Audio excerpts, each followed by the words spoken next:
כל הלשון, כל התורה, בכל מקום. Masechet Ktuvot, résumé du Daf Kuf Vav.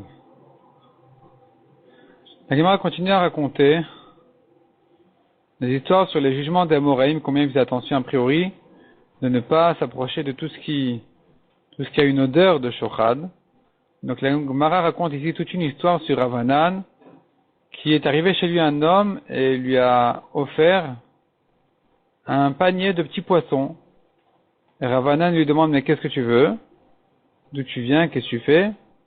Il lui dit: non, c'est parce que je veux être jugé chez toi, donc j'ai par cette occasion profité pour t'offrir cette offrande-là.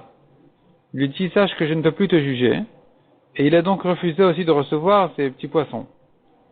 Il a dit: non, ne me juge pas. Si c'est comme ça, ne me juge pas, d'accord. Mais au moins, ne m'empêche pas de t'offrir et de mériter de faire cette mitzvah-là qui est comparée au Bikurim, qui était une offrande au Beth Amikdash. La Gemara fait toute une racha des psukim, on voit que celui qui amène un repas au Talmidei Chachamim, c'est comme s'il amenait des Bikurim au Beth Amikdash. Rav Hanan a dit: si c'est comme ça que tu as une bonne raison de m'offrir cette offrande-là, je l'accepte, mais va te faire juger chez Rav Nachman. Rav Hanan a demandé à Rav Nachman, il lui a envoyé un mot, un message, où il lui demande de bien vouloir juger cet homme-là. Rav Nachman a compris de là, il s'est trompé, il a compris que cet homme-là était proche de Rav Hanan, était un proche de famille, que c'est pour ça que Rav Hanan ne pouvait pas le juger.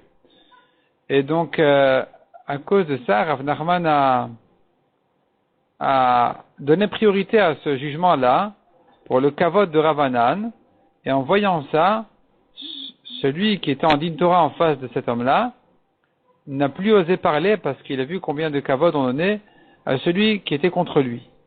Et donc ça a dû apparemment détourner le jugement. Rav Hanan a été puni, que la Gemara raconte, alors que Eliyahu Hanavi avait l'habitude de venir chez Rav Hanan lui enseigner des drashot et du moussar. À partir de ce moment-là, il a arrêté de venir le voir. Rav Hanan a dû jeûner et prier, et effectivement, Eliyahu est revenu le voir, mais Rav Hanan a pris une grande crainte de rencontrer Eliyahu, il ne pouvait plus lui parler tranquillement, jusqu'à ce qu'il a dû se cacher dans une boîte pour entendre le cours et les drashot de Eliyahu Hanavi. La Gemara dit, c'est bien ce que on connaît le livre de Tana d'Eliyahu. Tana d'Eliyahu, c'est ce qui a été enseigné à Rav Hanan. Une grande partie a été enseignée avant cette histoire. C'est ce qu'on appelle Tana d'Eliyahu Rabbah. Et une petite partie, c'est ce qui a été enseigné depuis que Rav Hanan a dû se cacher se rentrer dans cette boîte-là. Et puisque ce n'est qu'une petite partie de cette dracha-là, de ce midrash, on l'appelle donc Tana d'Eliyahu Zuta. La Gemara raconte encore que du temps de Rav Yosef, il y avait une famine. Les Chachamim lui ont demandé de prier que la famine s'arrête. Rav Yosef leur a dit: qu'est-ce que vous voulez de moi? Si du temps de Elisha Hanavi, il n'a pas prié pour que la famine s'arrête, qu'est-ce que moi je peux faire déjà? La Gemara dit que du temps de Elisha Hanavi, quand les Talmidei Chachamim quittaient la yeshiva, il en restait 2200 qui étaient encore à sa table. Alors que du temps de Rav Yosef, quand les Talmidei Chachamim quittaient la yeshiva, restait encore chez Rav Yosef. La Gemara dit d'abord, avant Rav Yosef, donc on a dit du temps d'Elisha, ils étaient 2200 à rester. Du temps de Rav, il en restait 1200. Du temps de Ravuna, il en restait 800. Et quand Ravuna, il enseignait à la yeshiva, il y avait un tellement grand monde qu'il fallait qu'il y ait 13 porte-paroles qui répètent le dracha. Et quand les Chachamim se levaient de la yeshiva de Ravuna, et qu'ils secouaient donc leur manteau, quand ils se levaient, ça faisait une telle poussière que ça se voyait même en Eretz Israël. Et les gens en Eretz Israël disaient: voilà, les Chachamim se lèvent maintenant de la yeshiva de Ravuna. De la yeshiva de Rabbi Rav Yosef, il en restait, Ben Azmanim, en fait, quand les Talmidei Chachamim quittaient la yeshiva, il en restait encore 400 à leur table. Du temps de Abaye, de Rav Papa ou de Rav Ashi, il en restait plus que 200. Donc en tout cas, la Gemara vient dire que si Elisha Hanavi, qui avait une tellement grande yeshiva, il était tellement grand et important, il ne priait pas pour que la famine s'arrête, alors évidemment que Rav Yosef ne pouvait pas le faire non plus. La Gemara dit encore, la Gemara revient un peu en arrière. Qui sont toutes les personnes qui étaient payées de la Troumat Alishka, des prélèvements, des pièces d'argent qui étaient offerts en Machatit HaShekel, Et de ces prélèvements-là, donc, on payait tous ceux qui s'occupaient des services publics. Et donc, on a vu déjà les juges, les grands juges. Et là, la Gemara continue à ramener encore d'autres personnes qui étaient au service public et qui recevaient cet argent-là.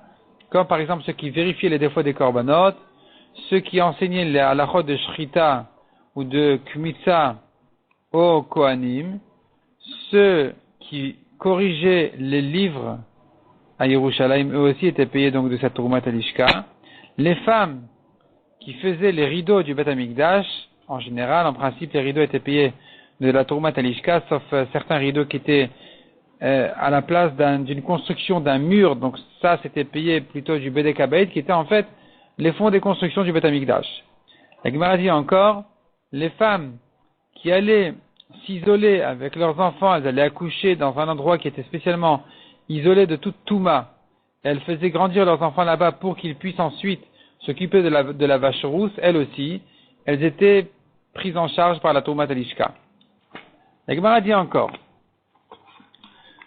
les clés charrettes, les ustensiles du service au Beth Amikdash, est-ce que on considère qu'ils sont au service des korbanot ou du misbéach? Si c'est des korbanot, on ne les fera que de la Troumat Alishka, des prélèvements du trésor public. Si, par contre, on considère ça comme un service du misbéach, alors on pourrait les acheter même avec l'argent qui était consacré aux constructions du Beth Amikdash, comme le misbéach lui-même. La Gemara répond non, en principe les charrettes on ne les fait que de la Troumat Alishka et pas du Bedek Habayit, pas de ce qui a été réservé aux constructions. La Gemara ramène là-dessus une objection des psukim, une contradiction même dans les psukim, mais finalement la Gemara elle répond et résout que ça reste comme ça, en principe c'est fait de la Troumat Alishka. Finalement la Gemara elle ramène là-dessus une grande marloquette. Est-ce que donc ça vient de la Troumat Alishka ou bien plutôt du Bedek Habayit? Au passage la Gemara nous ramène plusieurs sortes de frais qu'il y avait au Beth Amikdash et quelles en étaient leurs sources à chaque fois. Donc les ktoret, les korbanot, ça venait de la Troumat Alishka, comme on a dit, des prélèvements. Les ustensiles venaient, il y avait une autre source spéciale qui était les restants des Nesachim, ce qui reste des offrandes de vin et d'huile, de farine. Les ustensiles, les constructions à l'intérieur du Beth Amikdash venaient du Bedek Habayit, à l'extérieur du Beth Amikdash et de la Hazara venaient des restants de la Lishka, parce qu'il y avait le prélèvement, comme on a dit, le prélèvement du Machatit HaShekel, c'est ce qui rentrait en réalité dans les caisses, et ce qui restait en dehors des caisses, c'est ce qu'on appelle Shiyarei Lishka, les restes de la Lishka, qui servaient justement aux constructions qui allaient en dehors du Beth Amikdash. Et donc, comme on a dit, la Gemara ramène encore d'autres choses, plusieurs autres frais du Beth Amikdash, à chaque fois quelles en étaient leurs sources. La Gemara rentre dans les détails de toutes ces choses-là et les discussions qu'il y a autour de ça. עולם שלם של תוכן מחכה לך בכל הלשון 03-617-1111